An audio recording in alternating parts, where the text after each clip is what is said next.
Urine formation.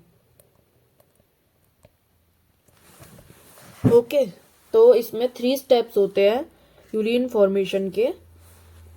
First one है हमारा glomerulus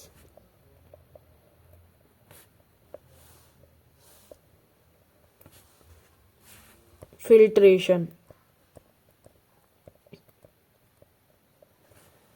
okay, second होता है हमारा ट्यूबुलर रीअब्जॉर्प्शन।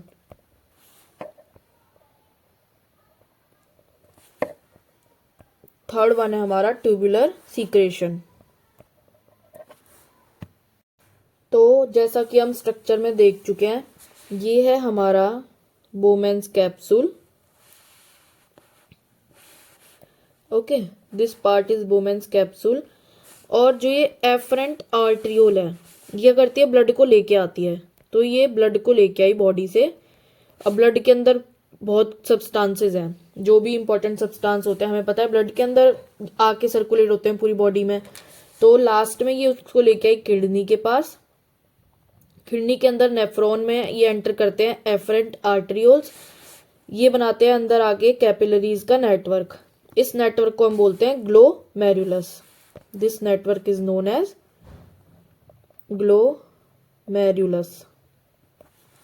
ठीक है, इसके बाद क्या होता है, सब्सटेंस होते हैं फिल्टर आउट।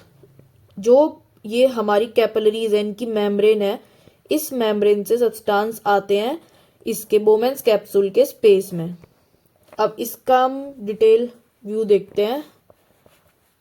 तो दिस वन, अगर हम ये मान लें ये है हमारी ब्लड वेसल्स, रेड वाली ये है हमारी ब्लड वेसल्स। ब्लड वेसल्स कई तरह की होती हैं, तो ये होती हैं फिनिस्ट्रे टाइप की ब्लड वेसल्स। फिनिस्ट्रे मीन्स इनके बीच में होते क्या, स्पेस या होल। ये स्पेस इन ब्लड वेसल्स के बीच में प्रेजेंट होते हैं। जैसे कि ये कोई हमारी ब्लड वेसल्स है, बीच बीच में होल्स प्रेजेंट है। ठीक है, इसमें से जो भी हमारे सब्सटेंस होते हैं सब हो जाते हैं हमारे यहाँ से रिलीज होते हैं। कहाँ पे, ये सेकंड है हमारी बेसमेंट मेम्ब्रेन, और उसके ऊपर प्रेजेंट होती है हमारी ये ग्रीन वाली जो है, ये है हमारी पोडोसाइट्स। पोडोसाइट्स भी एक तरह की सेल्स होती हैं। इनके बीच में भी क्या होता है, स्पेस, जिन्हें हम बोलते हैं स्लिट पोर्स।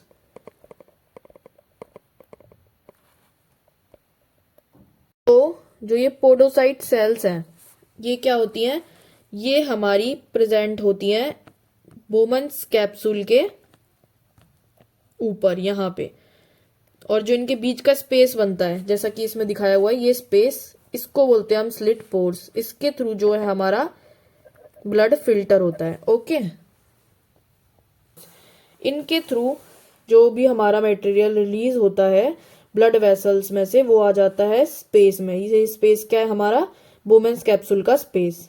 इसके अंदर आ जाता है हमारा सारा मटेरियल, यानी कि ब्लड आफ्टर फिल्ट्रेशन। अब उस ब्लड में कई सारी चीजें, सोडियम, क्लोराइड, आयंस, ठीक है, हमारा ग्लूकोज, वाटर, ब्लड जो हमारा फिल्ट्रेट हुआ है, इस फिल्ट्रेट को हम कहते हैं नेफ्रिक फिल्ट्रेट। जो भी बोमेन कैप्सूल में आफ्टर फिल्ट्रेशन आता है, this material is known as nephric filtrate और ग्लोमेरुलस फिल्ट्रेट। ओके, तो अब उसके बाद हम देखते हैं यहाँ इस स्पेस में आने के बाद substances, glucose, water, sodium, chloride, ions, okay, हमारा और भी अमाइनो एसिड्स, तो ये सब क्या होते हैं, आगे जाते हैं। तो और इसको जो एक ग्लोमेरुलस फिल्ट्रेशन है, इसको हम अल्ट्रा फिल्ट्रेशन भी कहते हैं।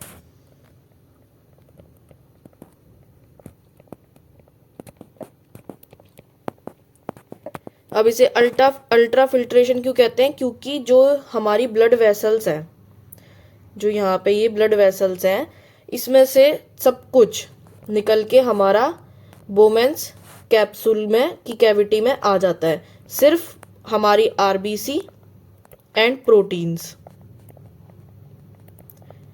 जो होते हैं ब्लड के अंदर वो नहीं आते, बाकी सब कुछ हमारा बोमेंस कैप्सूल के स्पेस में आ जाता है फिल्टर आउट होके। इसलिए ये बहुत ही फाइन फिल्ट्रेशन है, इसलिए इसको हम बोलते हैं अल्ट्रा फिल्ट्रेशन। अब जो सब कुछ मटेरियल हमारा स्पेस में आ चुका है, सब कुछ तो हम एक्सक्रीट आउट नहीं कर सकते क्योंकि उसमें इंपॉर्टेंट मटेरियल्स भी होते हैं, जैसे कि हमारा अमाइनो एसिड, ठीक है, ग्लूकोज,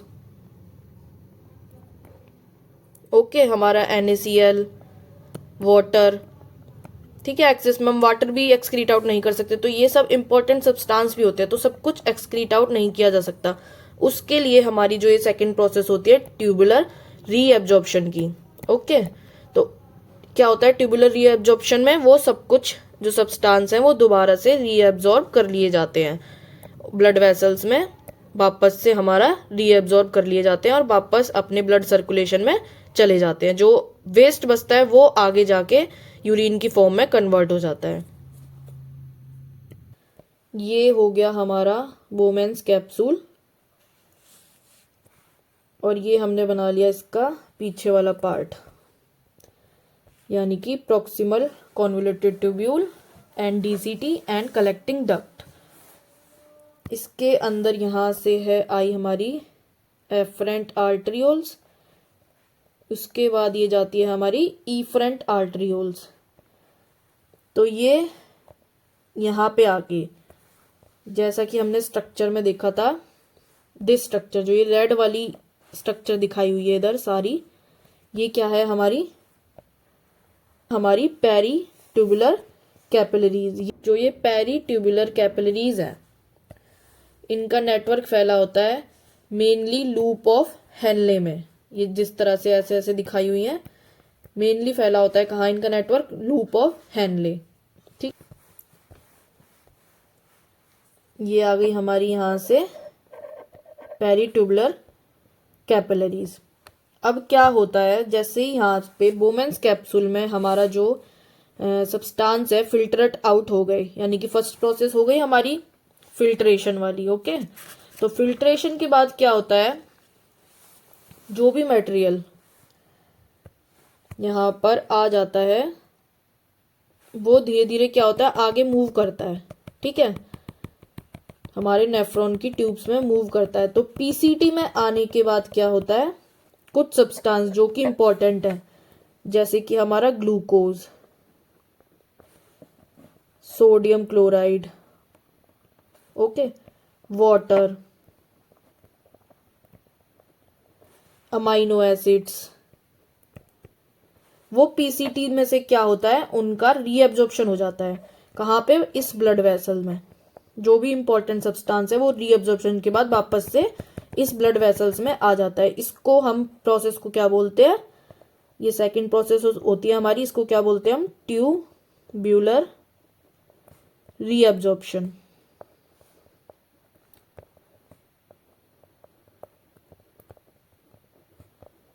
ठीक है, इसके बाद इसी टाइम पे क्या होता है हमारा, जो इस ब्लड वेसल्स में और सब्सटेंसेस हैं जो हमें वापस से हमारे इस नेफ्रिक फिल्ट्रेट में देने हैं, वो भी साथ की साथ इसमें ऐसे रिलीज होते रहते हैं। This third process is known as tubular secretion. क्या होता है, ये हमारे ions like H positive and K positive जो है, ये tubular cells secrete substance like H positive and K positive and ammonia into the filtrate, इस फिल्ट्रेट के अंदर भेज देते हैं, ठीक है, ब्लड वेसल से। क्यों, क्योंकि क्या होता है, ये ट्यूबुलर सीक्रेशन जो है ये क्यों इंपॉर्टेंट है, ये मेंटेन करता है ionic and acid base balance of the body fluids, maintain acid base balance of body fluids.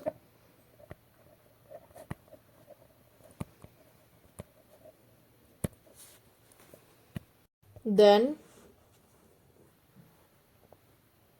ये है हमारी लूप ऑफ हेनले। उसके बाद हमारा distal convoluted tubule and then हमारी कलेक्टिंग डक्ट। तो क्या होता है, मैक्सिमम रीअब्जॉर्प्शन किस में हो जाता है हमारा, पीसीटी में। ओके, मैक्सिमम रीअब्जॉर्प्शन होता है प्रॉक्सिमल कॉन्वोल्यूटेड ट्यूब्यूल्स में। ठीक है, यहाँ पे हमारा रीअब्जॉर्प्शन हो जाता है वाटर का, हमारे अमाइनो एसिड्स, ग्लूकोज एंड हमारा सोडियम क्लोराइड आयंस। तो ये सब हो जाता है हमारा यहाँ पर रीअब्जॉर्प्शन ब्लड के अंदर। उसके बाद नेक्स्ट है ये हमारा लूप ऑफ हेनले।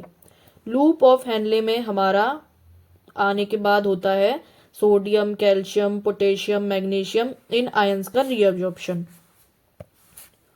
उसके बाद लूप ऑफ हेनले के बाद यहाँ पे क्या होता है कि वाटर का रीअब्जॉर्प्शन नहीं होता है। वाटर का रीअब्जॉर्प्शन होता है पीसीटी में। डीसीटी में आने के बाद और जो भी आयंस बचते हैं, कैल्शियम आयन, सोडियम आयन, इनका रीअब्जॉर्प्शन हो जाता है। उसके बाद हम इसको बोल सकते हैं क्या, यूरिन। देन ये इकट्ठा होता है हमारा किसमें, कलेक्टिंग डक्ट में। कलेक्टिंग डक्ट इसे रिलीज आउट कर देती है किसमें, कलेक्टिंग डक्ट जैसा कि हमने उसमें देखा था हमारे ही होते हैं पिरामिड्स। यहाँ पे कहीं है हमारी ये पूरी नेफ्रॉन की स्ट्रक्चर। तो उसके बाद ये कलेक्टिंग डक्ट में रिलीज होके ये आता है हमारा रीनल पेल्विस में। रीनल पेल्विस कहाँ ओपन होता है हमारा, दिस इज किडनी। तो रीनल पेल्विस हमारा फिर ओपन होता है किसमें, यूरेटर्स में। यूरेटर्स के थ्रू वो जाता है हमारा यूरिनरी ब्लेडर में। यूरिनरी ब्लेडर से वो लास्ट में यूरेथ्रा के थ्रू जो भी वेस्ट मटेरियल है वो एक्सक्रीट आउट कर दिया जाता है। ओके, तो this is the formation of urine and on an average 1100 से 1200 ml जो है ब्लड पर मिनट फिल्टर होता है कहाँ से, ये हमारा ग्लोमेरुलस से। ओके, लेकिन जो अमाउंट ऑफ यूरिन है वो होता है हमारा 1.5 लीटर के आसपास। अब इतना जो वो है क्या होता है कि 1.5 लीटर कैसे होता है, क्योंकि 99% ऑफ द मटेरियल्स क्या हो जाते हैं हमारे, रीएब्जॉर्ब्ड। ठीक है, 99% ऑफ द मटेरियल्स रीएब्जॉर्ब हो जाते हैं, इसलिए जो अमाउंट ऑफ यूरिन होता है वो लगभग 1.5 लीटर के आसपास होता है पर डे। लास्ट में हमारा बचता है यूरिया, जो कि बना होता है यूरिया साइकिल में बाय द अमोनिया। तो जो ये यूरिया है यही एक्सक्रीट आउट होता है। ठीक है, एंड साथ में मतलब मैक्सिमम पार्ट तो हमारा होता है यूरिया का, साथ में हमारा होता है पोटेशियम भी, नाइट्रोजन। ओके, तो ये सब लास्ट में बचते हैं आफ्टर फिल्ट्रेशन एंड रीअब्जॉर्प्शन, जो कि एक्सक्रीट आउट कर दिए जाते हैं बॉडी से बाहर। If you like the video please like and subscribe.